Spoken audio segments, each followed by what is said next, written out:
कक्षा 11वीं के सभी विद्यार्थी देख सकते हैं कि आज हम अध्याय नंबर 4 जो कि आपका विदाई संभाषण है, इसके जो लेखक हैं बाल मुकुंद गुप्त हैं, है ना। तो इनके सभी इंपॉर्टेंट ऑब्जेक्टिव क्वेश्चन कंप्लीट करने वाले हैं, है ना। क्योंकि ये सारे इंपॉर्टेंट ऑब्जेक्टिव क्वेश्चन यदि आप कंप्लीट कर लेते हैं तो आपके बिल्कुल सभी क्वेश्चन कंप्लीट हो जाते हैं इस चैप्टर के जो एमसीक्यूज बनते हैं, है ना। और इन्हें कंप्लीट कर लिए तो आपके बाहर नहीं जाएंगे, क्योंकि मैंने ये सारे क्वेश्चन देखिए वो सारे क्वेश्चन इसमें डाले हैं जो कि पिछले वर्षों में पेपरों में लगातार पूछे गए, है ना। और जो नए क्वेश्चन बन रहे हैं जिस तरीके से बन सकते हैं वो सभी मैंने इसमें इंक्लूड किए हैं ना। पूरा का पूरा PDF है, आपको एक शब्द वाक्य में उत्तर इसमें मिलेंगे, है ना। MCQs टाइप क्वेश्चन मिलेंगे और साथ ही आपको रिक्त स्थान, तो बिल्कुल ये सभी कंप्लीट हो जाएगा।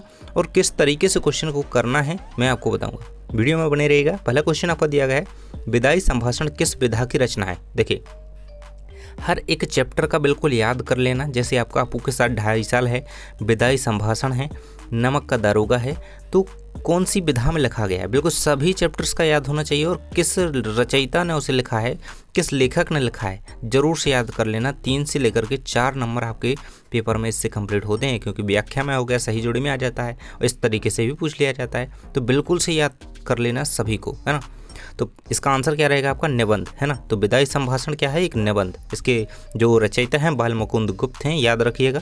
अगला क्वेश्चन आपका पूछा गया है, विदाई संभाषण पाठ किस वायसराय के शासन में भारतीयों की स्थिति का खुलासा करता है। तो वेलेचली, वेंटिक, कर्जन, तो इनमें से कोई नहीं, तो लॉर्ड कर्जन, है ना। तो लॉर्ड कर्जन आपका आंसर यहाँ पे राइट आंसर रहेगा, ग नंबर का ऑप्शन।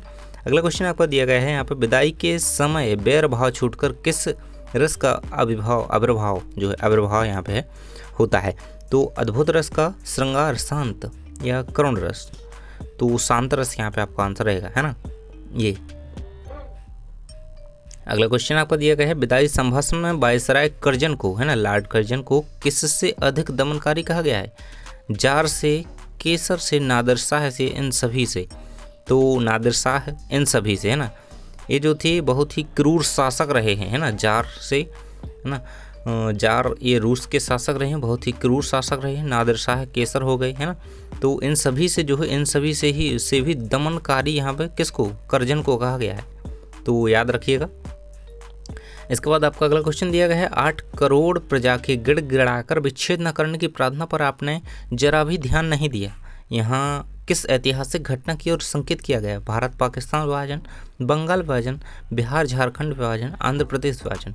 तो बंगाल विभाजन की बात यहाँ पे की गई है, तो आंसर आपका बंगाल विभाजन राइट आंसर रहेगा, है ना। चलिए बढ़ते हैं नेक्स्ट क्वेश्चन की ओर। आपके आगे जो है 6 नंबर का क्वेश्चन दिया गया है, विदाई संभाषण पाठ के लेखक कौन है। देखिए मैंने आपको बताया इस प्रकार के क्वेश्चन बहुत ज़्यादा बनते हैं, तो कर लेना जरूर से सभी चैप्टर्स के बिल्कुल याद।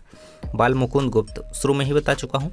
चलिए अगला क्वेश्चन आपका दिया गया है, विदाई संभाषण गुप्त जी की किस कृति का एक अंश है। शिव शंभू के चिट्ठे, है ना, याद रखिएगा।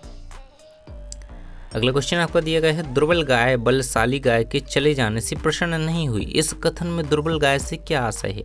तो भारतीय जनता, है ना। बलशाली गाय यहाँ पे किसको कहा गया है, तो कर्जन को कहा गया है ना, लॉर्ड कर्जन को। यहाँ पे यानी जब लॉर्ड कर्जन चले गए देश से, तो यहाँ पे भारतीय जनता प्रसन्न नहीं हुई, है ना। तो वही यह बात यहाँ पे की गई है कि दुर्बल गाय जो है बलशाली गाय के चले जाने से प्रसन्न नहीं हुई। तो यहाँ पे प्रश्न दुर्बल गाय किसे कहा गया, तो भारतीय जनता को कहा गया, याद रखिएगा। आपका 9वें नंबर का प्रश्न दिया गया है, आपके और यहाँ के निवासों के बीच कोई तीसरी शक्ति भी है। यहाँ तीसरी शक्ति से आशा है महाशक्ति, ईश्वर, ब्रिटेन की महारानी, ये सभी। तो यहाँ पे ईश्वर को यहाँ पे तीसरी शक्ति करार दिया गया है, याद रखिएगा। अगला क्वेश्चन यहाँ से आप देखेंगे रिक्त स्थान टाइप क्वेश्चन। तो इसमें पहला क्वेश्चन आपका दिया गया है, विदाई के समय बैर भाव छूटकर खालिस्तान का आविर्भाव हुआ। तो शांत, है ना, शांत रस का जो है, शांति का, ऐसे शांति लिख सकते हैं या फिर शांत रस लिख सकते हैं ना, शांत रस लिखेंगे तो बेटर रहेगा, शांत रस। ओके चलिए सेकंड क्वेश्चन है आपका, विदाई संभाषण बाल मुकुंद गुप्त की कृति का खालिस्तान का अंश है। तो अभी मैंने ऊपर बताया आपको, शिव शंभू के चिट्ठे, है ना, शिव शंभू के चिट्ठे, इस तरीके से आप लिख लेंगे। ओके, शिव शंभू के चिट्ठे सेकंड में भरेंगे। यहाँ पे वैसे आंसर लिखे हुए हैं आपके, दुर्बल गाय बलशाली गाय के चले जाने से यहाँ पर प्रसन्न नहीं हुई। विदाई संभाषण पाठ में वायसराय लॉर्ड कर्जन के शासन में भारतीयों की स्थिति का खुलासा किया गया। लॉर्ड कर्जन याद रखिएगा।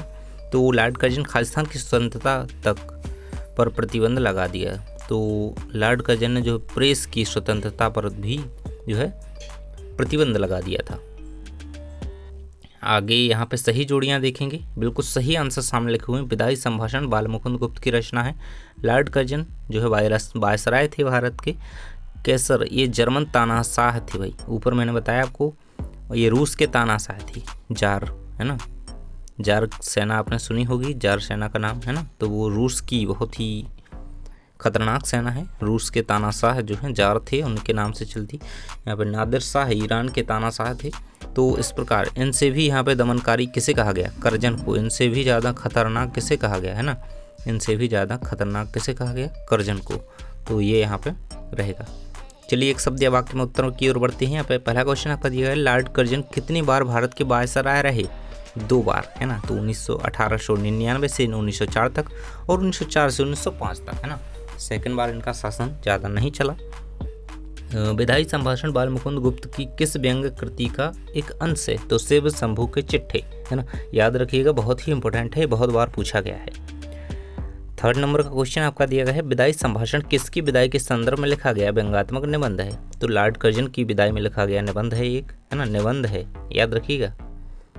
जैसे कि बताया कि विधाएं याद रखना। बिछुड़ने का समय कैसा होता है? बड़ा ही करुणोत्पादक होता है ना, करुणा से भरा होता है, करुणामय लिख सकते हैं। अगला क्वेश्चन है आपका, लेखक ने लॉर्ड कर्जन को किससे अधिक अत्याचारी शासक कहा? तो केसर, जार और नादिर शाह से भी अधिक दमनकारी या अत्याचारी या क्रूर शासक कहा है ना लेखक ने। तो याद रखिएगा। देखिए, तो यहाँ तक आपके सभी टाइप के क्वेश्चन इसमें कंप्लीट हो जाती हैं। तो इन सभी को आप कंप्लीट कर लेते हैं तो बहुत ही अच्छी तैयारी आपकी इस चैप्टर के एमसीक्यूज़ की हो जाएगी। और पिछले चैप्टर्स के यदि आप क्वेश्चन देखना चाहते हैं तो नीचे डिस्क्रिप्शन में लिंक चेक कीजिए, आपको मिल जाएगी। जल्दी ही वीडियो देख लीजिएगा, बिल्कुल अच्छी तैयारी हो जाएगी। थैंक्स फॉर वॉचिंग, मिलते हैं नेक्स्ट वीडियो में।